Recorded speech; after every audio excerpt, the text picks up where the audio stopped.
tahu ketika Anda melihat ada patung mawar di depan plaza itu, mungkin Anda bertanya siapa yang membuat. Nah, disinilah Pak Pri, beliau ini adalah tokoh yang mendesain dan membuatnya langsung ya.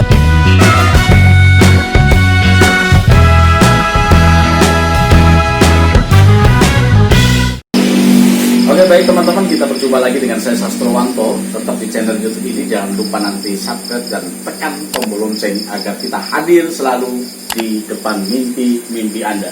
Baik teman-teman semuanya, salam budaya. Sebelum kita mulai, luar biasa, pada hari ini, malam hari ini, kita akan ngobrol-ngobrol santai dengan salah satu tokoh senior, yaitu perupa di Kalimantan Timur, yaitu tepatnya di Kabupaten Pasir.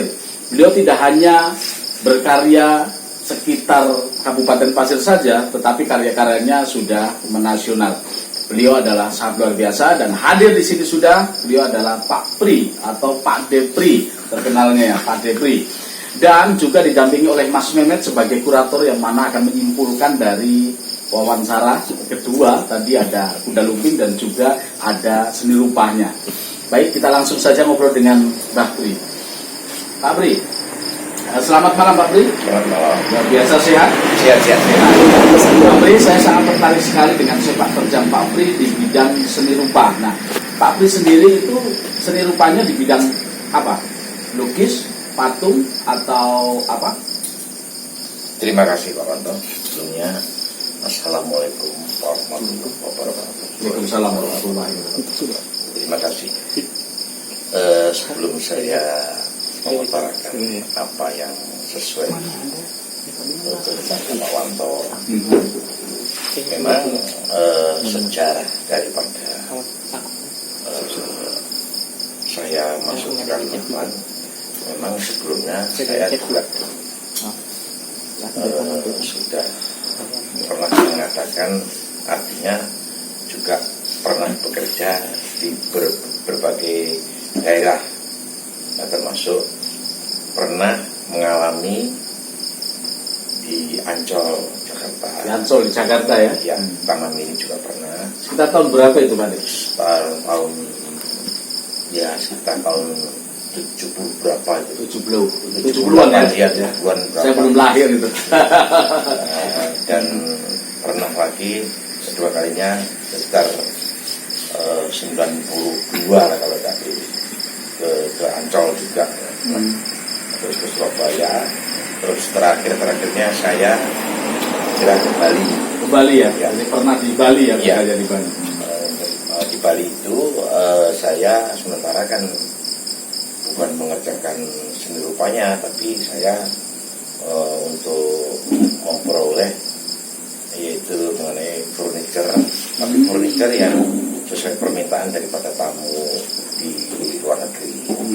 Luar biasa. Dan keduanya, setelah saya di situ lama kelamaan memang saya harus punya pemikiran kemungkinan besar mana yang baik, mana yang jelek, dan mana yang terbaik. Akhirnya yang terbaik saya harus hijrah ke Kalimantan Timur, ya tepatnya waktu itu juga masih ada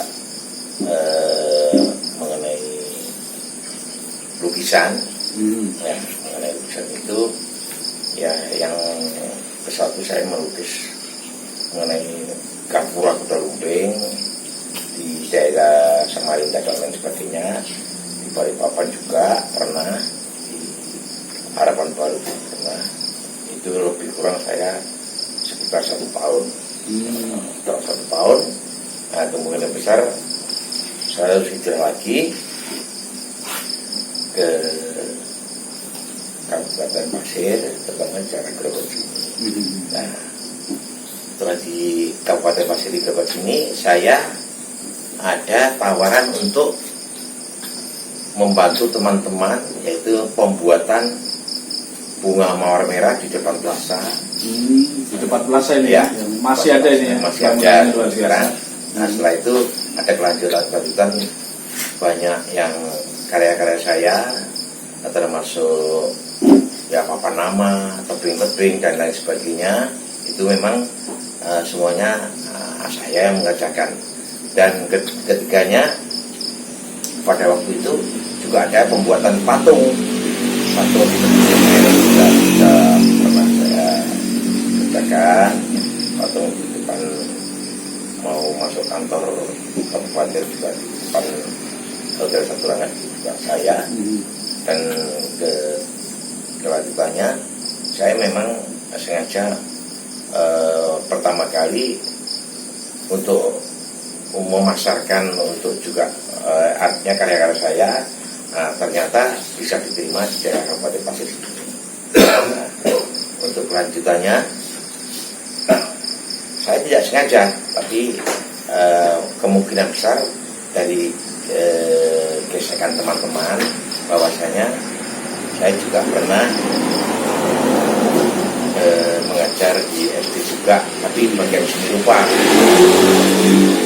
Tapi kelanjutannya akhirnya saya serahkan ke teman saya. Masalahnya saya ada tugas lain, ada artinya golongan tertentu tidak bisa saya wakilkan, terpaksa harus saya sendiri yang turun tangan. Disitulah akhirnya saya memberanikan diri dan akhirnya saya tidak mengajar di sekolahan. Maka sampai sekarang ini saya juga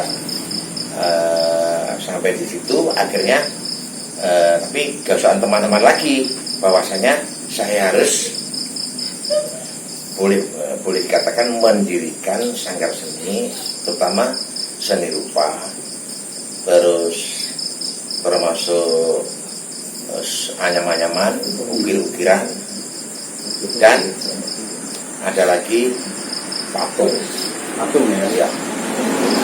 Harus Pak Pri harus hadir. Permasalahannya di Kalimantan Timur di Grebek ini rupanya tidak ada selain Pak Pri yang membuat patung dan lain sebagainya. Kalau tebing-tebing bisa ada, tapi kan saya sendiri membuatnya itu tidak semudah yang kita bayangkan. Masalahnya setiap tuan rumah memerintahkan saya A, sudah saya buatkan A, tapi ternyata ada tambahan, dikasih lagi A plus. Ya, sebenarnya ada tambahan, anggaplah kita sudah membuat tebing yang bagus, tapi masih ada lagi, dikasih air mandi. Ini artinya A plusnya itu. Untuk kelanjutannya apakah ini kalau saya masukkan begini. Kalau memang kelanjutannya sampai itu, kita memang harus ada namanya termasuk sanggar seni Pak Wanto. Nah, sanggar seni itu termasuk itu tadi yang merupakan salah satu sanggar seni, yaitu seni rupa, terus termasuk seni lukis itu, terus pembuatan ukir-ukiran dari kayu, pembuatan tebing-tebing, terus pembuatan relief dan patung-patung. Itu saya merencanakan kemungkinan besar 2021 itu saya sudah on, juga akan memberi masukan kepada terutama daerah saya sendiri, terutama di Tapis Pasir Kalimantan Timur ini. Saya mau mengadakan sanggar seni, artinya juga saya perbolehkan termasuk kursus-kursus, termasuk yang sudah saya utarakan tadi, termasuk kursus yang melukis, juga patung, ukiran, kerajinan dan lain sebagainya. Syukur juga dia ada yang meminat furniture yang artinya furniture yang ciri khas feodalisme, artinya artinya furniture yang lama ya, masih paham ya. Sebentar ini tahan ternyata ada gajahnya ini. Sebentar memberi itu Mas. Wah, ternyata tembus ini ya. Ini kacamata absen ya teman-teman, luar biasa. Jadi saya tadi bingung Bang. Iya. Bening betul katanya. Ya teman-teman, di balik penampilan Pak Pri ini yang sangat unik sekali, dan juga dengan style yang berbeda dengan yang lain ya. Ini beliau adalah tokoh yang sangat luar biasa karena beliau itu adalah orang atau seniman yang sudah sangat berjasa bagi kabupaten ini. Termasuk teman-teman yang belum tahu, ketika Anda melihat ada patung mawar di depan plaza itu, mungkin Anda bertanya siapa yang membuat. Nah, disinilah Pak Pri, beliau ini adalah tokoh yang mendesain dan membuatnya langsung ya dengan kawan-kawannya sehingga patung itu ada. Kemudian lagi tadi ada patung di depan Sadurungas yang burung ya. Burung itu burung apa Pak De sebenarnya? Dulunya memang burung merpati. Oh, awalnya merpati. Sudah diganti, artinya sudah sepakatan diganti burung biu. Dan ya. juga ada lagi patung satu lagi di tepi sungai, itu patung ada Putri Soleha. Putri Soleha ya. Ya, Putri Soleha. Iya, jadi teman-teman sekalian mungkin bertanya-tanya patung burung di depan Hotel Sadurungas itu apa? Jadi awalnya itu adalah patung burung merpati ya, patung burung merpati. Kemudian ada kesepakatan lagi untuk dirubah ya, menjadi patung burung beo atau yang dikenal kalau di sini burung tiung ya. Burung tiung ya. Ini dulu ini pesanan dari pemerintah atau dari siapa Pak Dik? Ya, kemungkinan besar ini memang kesepakatan dari pemerintah juga, dan kedua kesepakatan sama teman-teman yang bersangkutan, semuanya juga sudah oke. Sudah ya, begitu ya. Itu perubahannya dari teman-teman sekalian yang belum tahu latar belakang dari patung itu, sekarang sudah gamblang, sudah paham ya, dan sebagainya. Beliau sangat banyak sekali karyanya di Kabupaten Pasir ini ya, khususnya di Kabupaten Pasir. Tadi sudah bercerita bagaimana sepak terjangnya tidak hanya di Kabupaten Pasir ini, pernah juga di Ancol ya di Jakarta sana sudah lama juga. Kemudian di Bali juga berkiprah di Bali, dan pada akhirnya jatuh hati di daerah Grogot yaitu Kabupaten Pasir ya. Gitu ya. Oh ya, baik.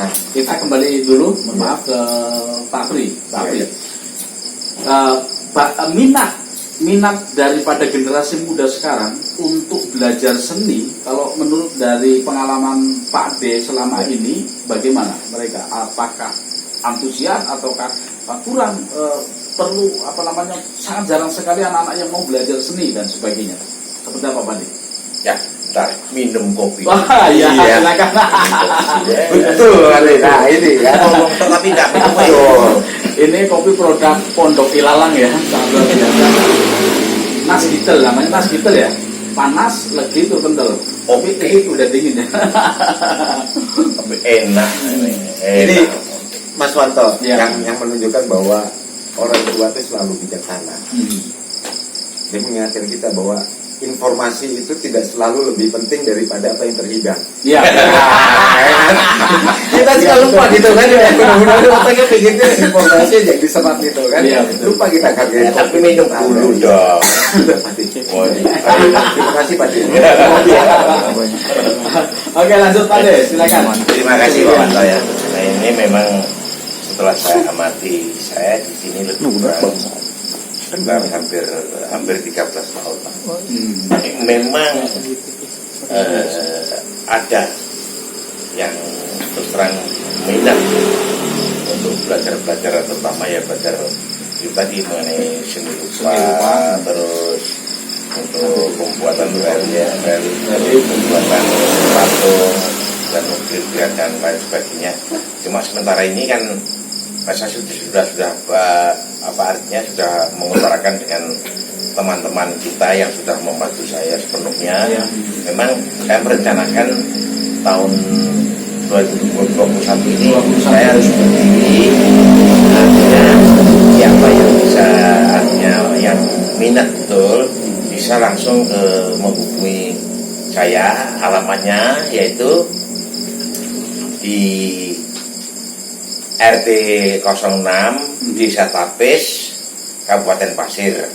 Nah, terus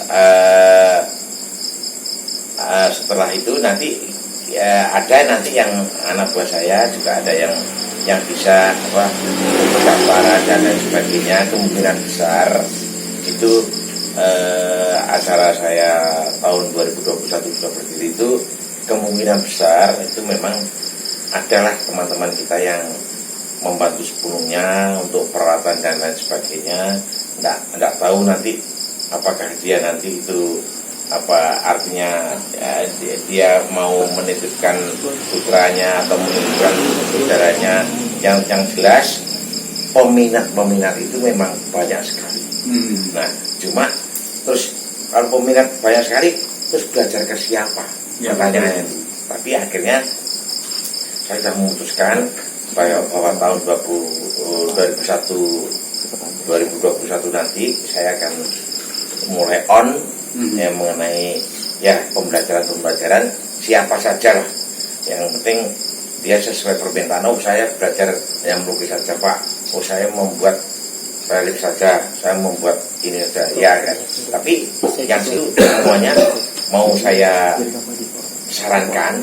Nah kalau seandainya bisa melukis terus nggak bisa ngerelik, nah kan yang lukis siapa? Nanti saya barakan begitu semuanya anak lukis saya. Jadi biar semuanya termasuk dia membuat lukisan bisa, membuat relik bisa, dan membuat patung bisa, kerajinan bisa, termasuk furniture desain furniture bisa. Dan syukur dia kalau ada yang berminat ada yang musik dan lain sebagainya, kita alat-alat sudah lengkap ya. Terserah yang mau apalah, mau band-bandan atau mau dangdutan atau memang mau musik udah lumping silakan. Nah, peralatan semuanya sudah ada. Ya, artinya di seni ini sangat luas sekali. Pak Depri itu menyediakan siapa saja yang berminat itu bisa langsung difasilitasi nanti ya. Ya. Jadi fenomena mengenai tentang minat ya dari generasi muda sekarang sebenarnya di Kabupaten Pasir ini sangat sekali teman-teman yang berminat itu sangat tinggi sekali. Cuman ada beberapa kendala di situ. Yang pertama adalah waktu. Bagaimana ketika anak-anak usia pelajar ini sudah habis waktunya untuk di sekolah ya. Ini juga fenomena sendiri ketika ada full day belajar dari pagi sampai sore sehingga waktu yang tersisa yang biasanya ketika setengah hari belajar itu digunakan yang setengah hari itu digunakan untuk belajar lain, termasuk adalah belajar di sanggar. Ini kan juga sangat penting sekali. Nah di sini terbatas ya di situ. Itu kendala yang pertama. Kendala yang kedua adalah pandangan masyarakat. Beberapa golongan masyarakat itu masih memandang bahwasanya seni itu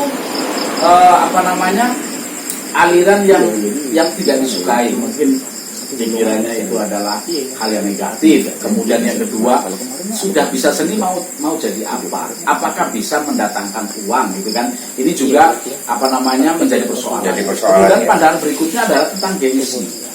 Bagaimana cita-cita anak-anak yang ada sebagian anak-anak banyak yang bercita-cita menjadi seorang seniman atau pelukis atau penari, pematung dan sebagainya.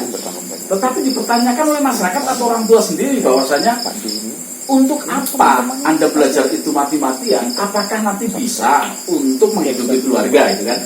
Nah, ini juga menjadi kendala bahwasanya masyarakat belum sepenuhnya memahami tentang seni. Padahal di dalam seni itu ketika kita sudah profesional bahkan itu menjadi salah satu topangan hidup secara ekonomi begitu. Ini menjadi kendala. Nah, mungkin fenomena ini bisa diceritakan oleh Mas Mehmet. Ya, sebenarnya kalau dengan tadi isu ekonomi kreatif, ini sekarang pandangan itu mestinya harus berubah harus terhapus harus terhapus. Paling enggak itu sudah membantu memberitahukan pada masyarakat bahwa nilai ekonomi dari seni itu tinggi, walaupun itu sebenarnya sudah ada dari dulu gitu loh kan. Betul. Nilai ekonominya itu. Ini mungkin juga pandangan ini terkait dengan publikasi tentang kesuksesan ya. Apa yang dikatakan sukses gitu, seringkali kan kita mendapatkan kesuksesan itu artis, kemudian dari sisi pengusaha-pengusaha besar. Padahal kalau dilihat dari sisi penghasilan banyak juga seniman yang penghasilannya sebenarnya sangat luar biasa gitu. Seperti contoh Joko Pekik ya. Joko Pekik misalnya itu pelukis yang dilukis 1 miliar. 1 miliar gitu. Lukisannya itu harganya 1 miliar. Betul. Itu kan sangat prospek ya. Betul. Dan banyak sebenarnya seniman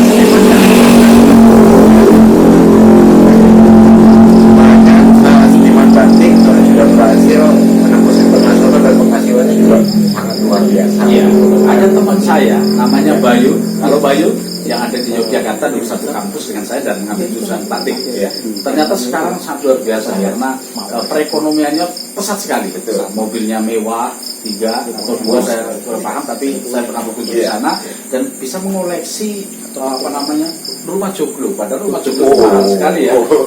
Dan luar biasa. Dan batiknya itu ternyata di pasar kelas atas ya, batiknya di pasar kelas atas. Ini artinya kan sangat menjanjikan sekali sebenarnya. Berapa harga batiknya? Wah, batiknya itu sangat ini ya, harganya bervariasi lah. Yang saya pernah dengar dari beliau sendiri, ada batik yang harganya satu kain itu sampai 50 juta dan sebagainya ya. Ya. Nanti mungkin suatu hari saya akan langsung wawancara dengan Mas Bayu atau Pak Bayu ya yang ada di Yogyakarta. Salam budaya Pak Bayu. Kita masih bersahabat.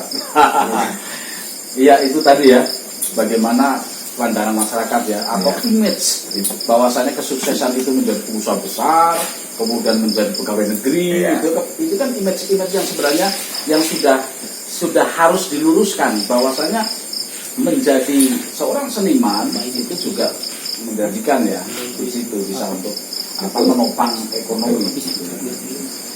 Karena yang membuat kita menjadi agak terjebak dengan itu, saya pikir juga di dunia pendidikan kita juga masih dulu juga masih belum banyak berpindah ya, walaupun seni budaya sudah menjadi mata pelajaran kan ya, sudah, tapi masih dilihat sebelah mata ya, masih sebelah mata ya.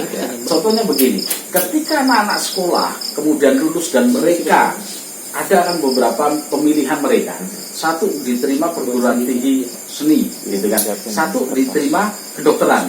Ini yang dipajang fotonya selalu digembar-gemborkan kedokterannya.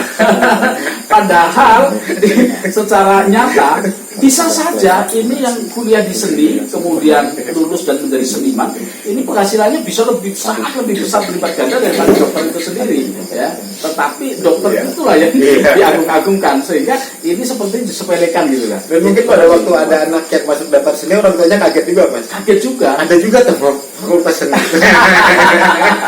Ada juga ya kampus seni ya. Karena ternyata ada. Ini Pak Pak sendiri mempunyai latar belakang pendidikan ya, mungkin di bidang seni ya. Ya, tidak itu. Dari mana Pak Dik? Nah, ya saya sebetulnya dari swasta saja, SMSR dari swasta gitu. SMSR ya. SMSR itu sekolah seni menengah seni rupa ya. Tapi swasta aja. Tapi swasta ya. Ya. Ini adalah produk dari SMK di bidang seni ya, yaitu seni rupa ya. Nah, artinya ternyata bisa berkarya dan luar biasa karyanya ya.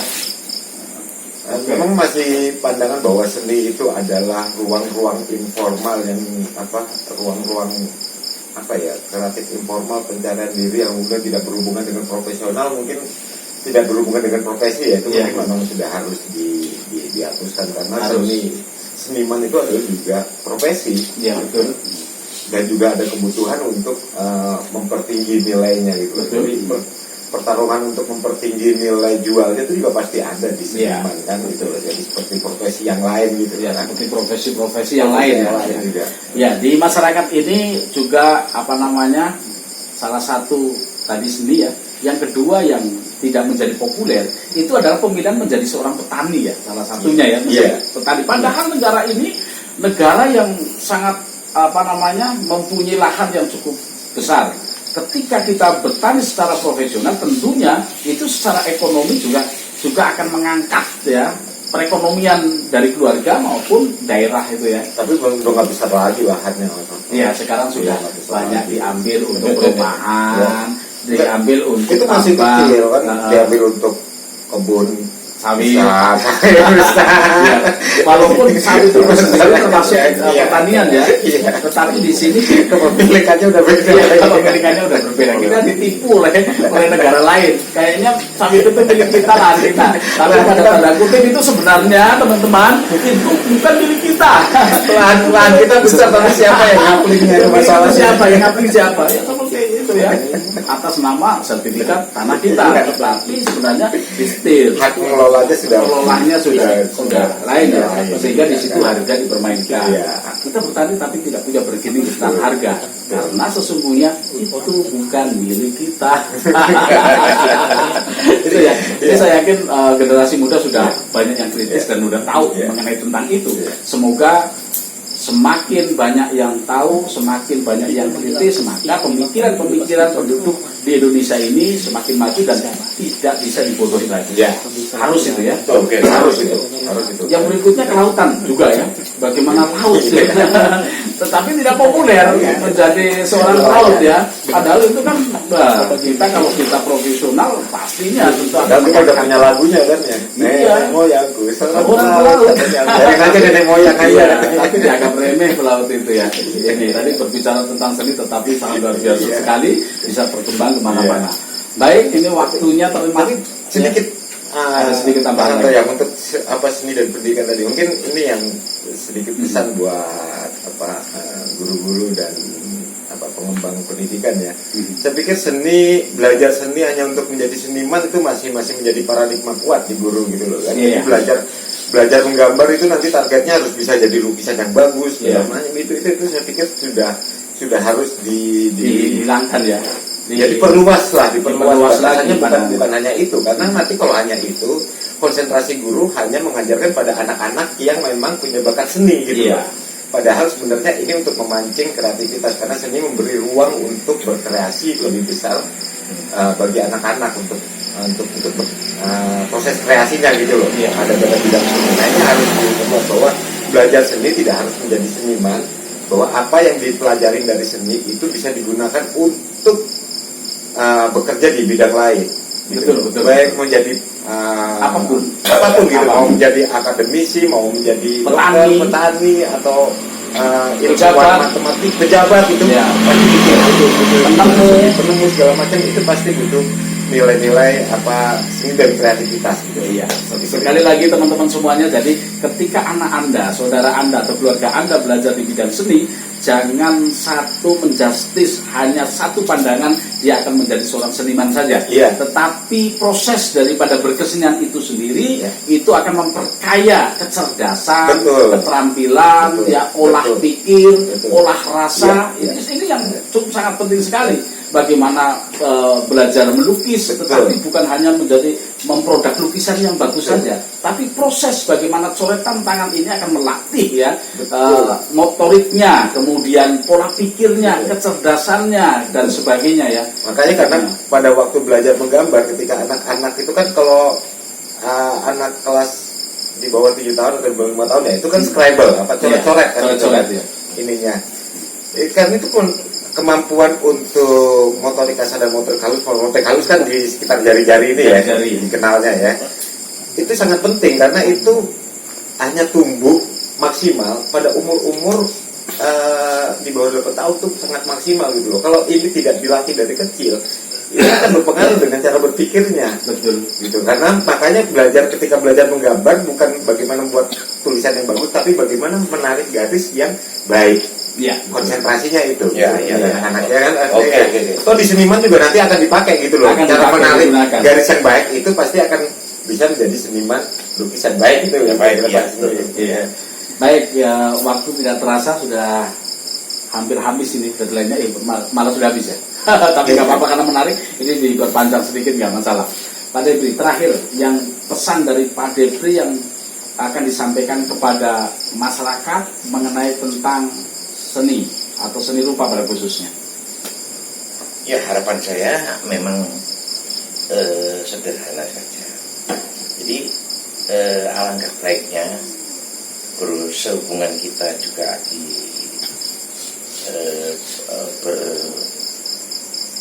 berdomisili di daerah Kabupaten Pasir, dan juga kita harus mengagumkan Kabupaten Pasir ini. Permasalahannya kalau di Kabupaten Pasir termasuk seni itu perluas seniman dan lain sebagainya, apalah seni apa saja, saya tidak bisa ngomong. Banyak seniman yang termasuk ya musik ya artinya juga kasus cacat dan sebagainya banyak sekali. Nah, mudah-mudahan harapan saya